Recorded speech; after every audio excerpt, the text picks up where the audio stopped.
find a lot of solace in being by myself. I never feel like it's a bad thing. Yeah, what if loneliness is something that we actually strive for? Focus a lot of energy on being alone, right? Theo Vaughn on his podcast said, loneliness is not when you feel like you don't have anyone, it's when you feel like no one has you. Welcome back to the Deeply. My name is Karthik. The guy on the other side of the mic is Arjun, my friend from college, and today we're going to be talking about loneliness. Arjun, what are your initial thoughts on this idea from Theo Vaughn? Honestly, my first thoughts were that I couldn't think Theo Von said something so articulate.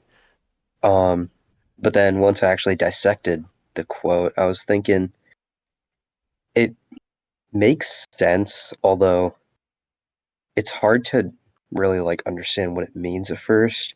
Because I was I would thinking, agree, yeah. yeah, because I feel that whenever people describe loneliness, they feel like they always say, I don't really have anyone, I don't have any people to talk to. But then if you kind of reverse it and say no one has you, well, what does it mean for nobody to have you? Mm-hmm. Like, does that imply that other people are lonely? Part of my initial thought process would be that, let's say you go out to the street and you're surrounded by all these people.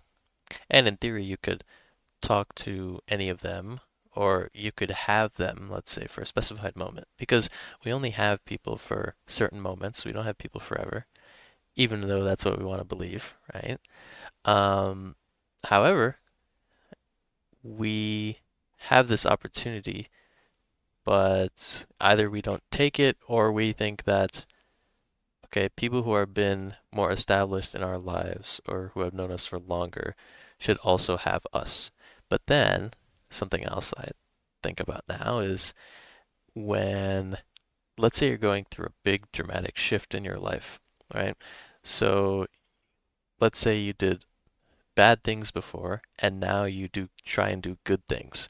And when you try and do these good things, you feel like nobody has you because they don't agree with the good things that you're doing. Do you see where I'm going with that? Like, does that make sense? Like, as in, they don't have you because they're so used to an older version of you, and kind of when you're turning over a new leaf or doing like good things per se, Yeah, or like different things, yeah, it's like you're they you're feel like like they're alien. losing grasp with you. Yeah. Yeah. So we want to start this podcast today by examining this concept and how loneliness is described in in the modern world, as a dark and dimmed portrait that only consists of you as the subject.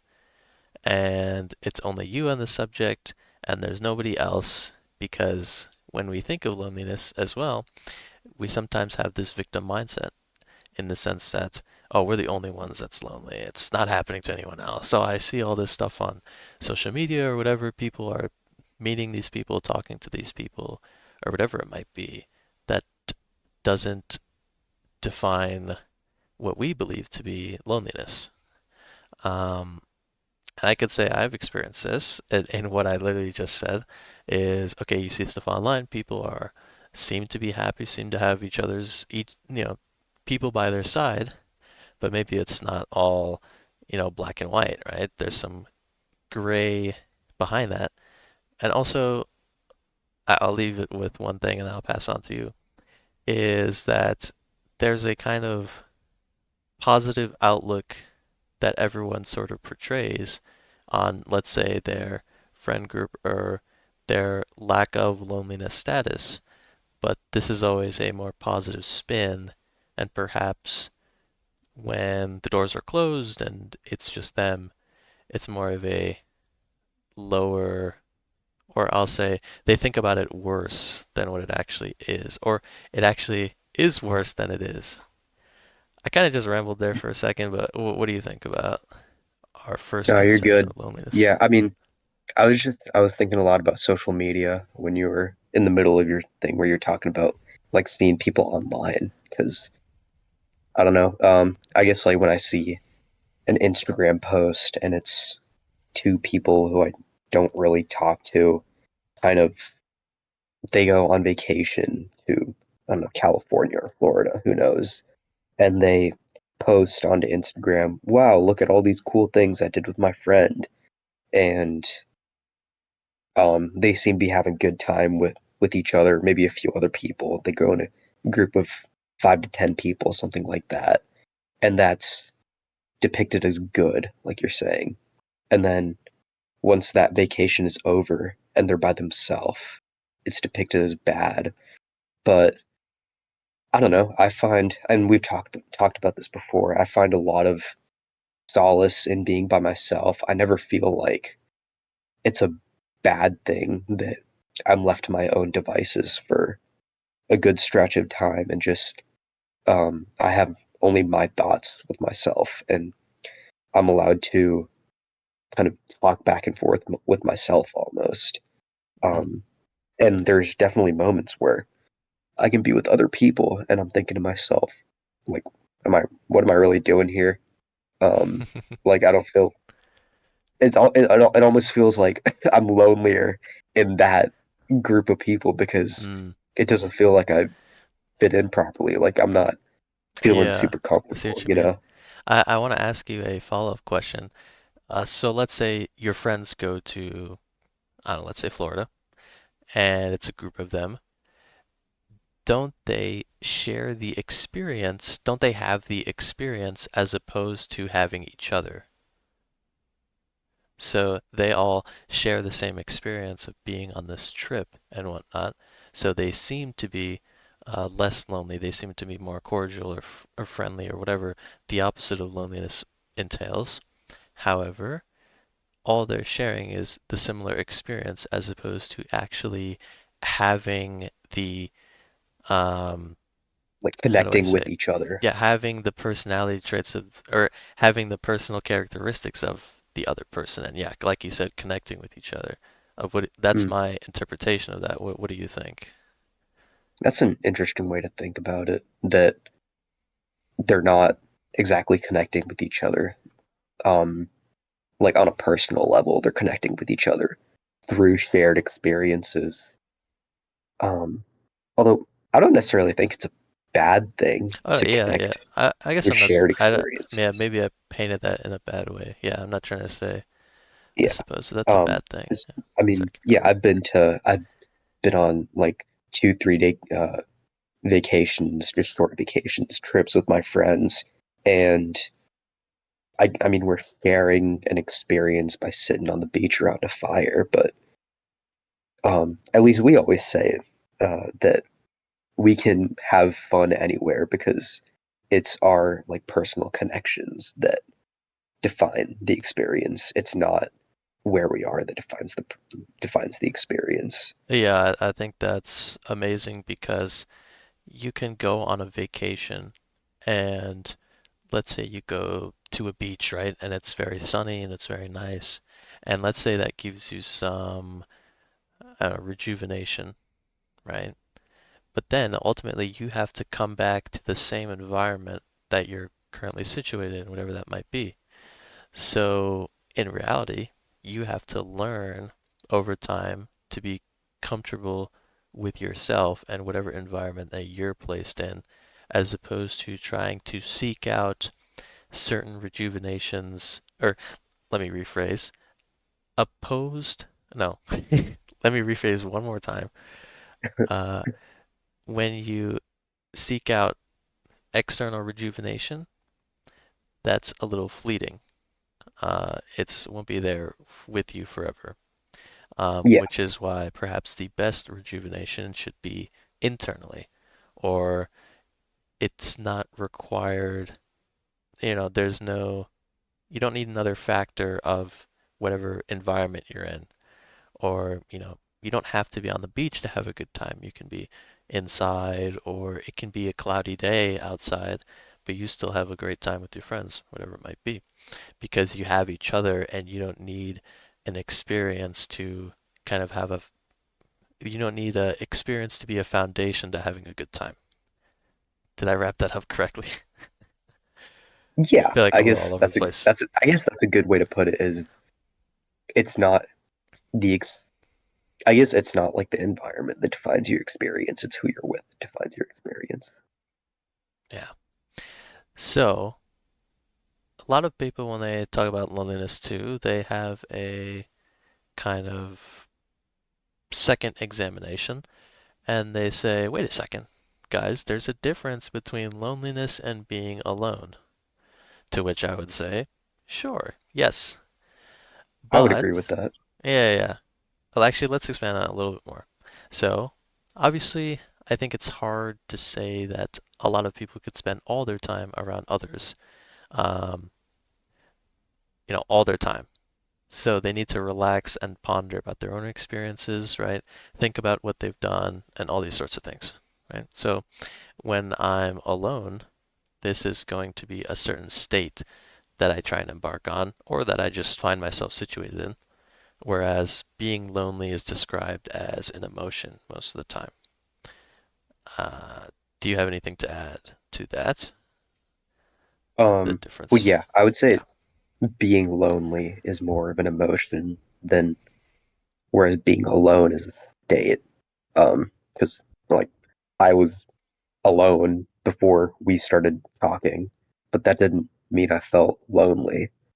Um, but I think the feeling lonely is more um like your emotions kind of it almost feels like you're lost in your own emotions and you kind of need somebody or something to bounce them off of. You have to. It's dangerous though, and you have to depend on other people, right, for this sort of emotional uplift or something. Oh, absolutely, it Yeah. is dangerous because you could come to a point where you need that sort of emotional support all the time. hmm hmm And something else I thought is that let's say action or being alone is a action or state, whereas being lonely is an emotion. I would think that we have a definitive choice to be either alone or also feel lonely, right? Our emotions, they can be influenced by our actions or our rational mind. So, um, what I'm thinking is that people choose to feel lonely and then give themselves a self-proclaim a self-proclaimed state of isolation onto themselves. Um, yeah, I don't know. Do you have anything to add about on that? I feel I guess what I'm saying is I feel sometimes people give themselves the perception of being like they self-diagnose themselves with loneliness, and then they're giving themselves that emotion, which ultimately does not help their physical or mental well-being. Hmm. I don't know. I think that's a tough one to unravel, kind of self-diagnosing yourself with loneliness because it was kind of what you were saying is like going back to the previous topic we were talking about. Um, it kind of has to come naturally. Like if you try to go for it or approach it, I guess you could say, then it's not going to feel as natural as kind of coming to that state of being alone by yourself. And then you don't really have to self diagnose yourself with loneliness. Mm, I see. Okay, but what if there's another part of loneliness? What if loneliness what if loneliness is something that we actually strive for? Arjun, I want you to start this conversation. Put you on What the if spot. loneliness Is something is to strive something we for, actually strive for? Hmm. See, or something we should I'm about strive for? I'm about to go against what I just said because Okay. I was saying that you shouldn't try to seek out being alone, but um, I've said before that I like being by myself a lot of the time. and I'll make an effort to kind of um, sit by myself and be have my thoughts to myself and where I can talk to myself. Um, but I guess the question at that point is, am I searching for loneliness or am I just searching for the state of being alone? Mm-hmm. Because I think loneliness, as we've been saying, is more of an emotion. And at least personally, I feel that when I feel lonely, it's almost like I'm drowning in my emotions, as I previously stated. Hmm, interesting.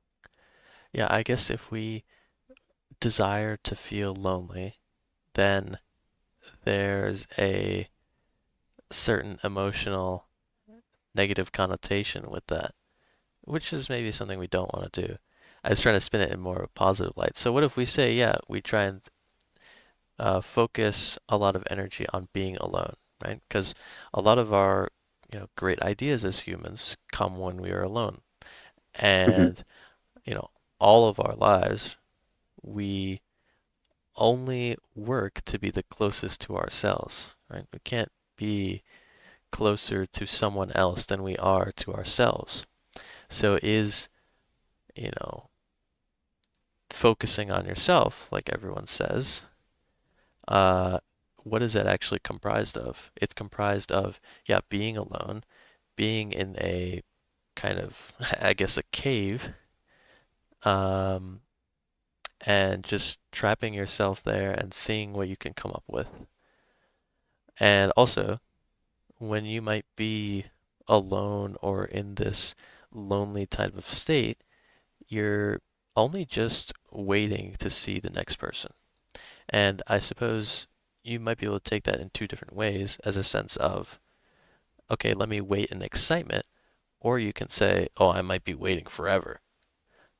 I like to take the former definition in the sense that you can wait in excitement, right? You can, the next time you see someone, like how I'm talking to Arjun right now, the next time I see Arjun, or I guess maybe talk to him the next time, then I'm preparing for that conversation and how do I want to approach that conversation? Maybe how can I show that I'm grateful for him coming out and speaking to us on this podcast today, or whatever it might be. Uh, I'll leave it to you, sir. That's a that's an interesting way to think of it. Is you can either, after being alone for a period of time, you can either approach your next interaction with another person with excitement or almost with dread, as in, Mm, oh my yeah. gosh, I really have to see another person and talk to them. Admittedly, I have had those feelings sometimes. um, that's a very interesting way to think about it, and I think that a fruitful, ooh, I shouldn't say loneliness. I should say a fruitful um, period of being alone. For that didn't get phrased that well, but you get what I'm saying. Um, it's when you work on yourself in such a way that you feel excited to see the next person, whereas mm. um, one that's not very effective, maybe even damaging, results in you having that dread of seeing another person.